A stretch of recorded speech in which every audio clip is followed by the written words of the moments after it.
Neil Gross is an author and professor of sociology at Colby College. He joins us via Skype from the state of Maine. Thank you so much for joining us, Professor. Of course. Well, the Congressional Black Caucus, as we heard, wants results from President Biden with hopes to elevate the George Floyd Justice and Policing Act into bigger legislative action. What kind of impact could that have on police reform across this country?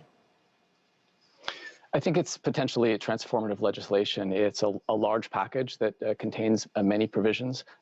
Most of the police officers who work in the United States work at the state and local level, so federal legislation doesn't necessarily impact them as much as you might imagine. But in this case, the bill does a great deal. It reduces protections that police officers sometimes use in courtrooms to protect themselves against lawsuits relating to excessive force violations, for example. It also provides grants for states and cities to improve their policing. So the passage of it could at least go some way toward improving the state of law enforcement in this country.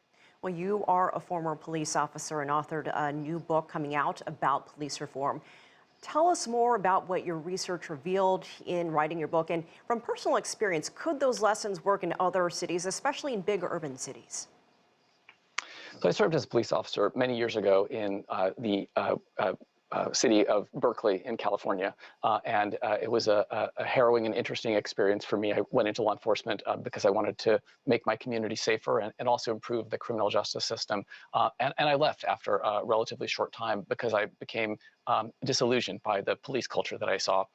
My book is a study of police culture, and it looks at 3 cities in different states in the U.S., one in California, one in Colorado, and one in Georgia, whose chiefs have managed to turn around the culture of policing to make it better. We hear a lot about the significant problems with policing in the U.S., and those problems are real.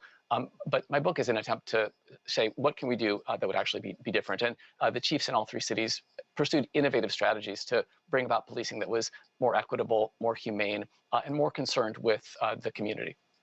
But we still see these issues happening, these instances. We have yet another incident of deadly police brutality, despite the massive publicity around the recent cases of George Floyd, Freddie Gray, Breonna Taylor. What is the reality here? It's a challenging issue. Look, there are, as I said, nearly 750,000 police officers in the U.S. working at some 18,000 different state and local police departments. So it's a very large and very decentralized institution. It's hard to change. There are also some 55 million police interactions every year. Most of those go according to policy and procedure, but too many don't.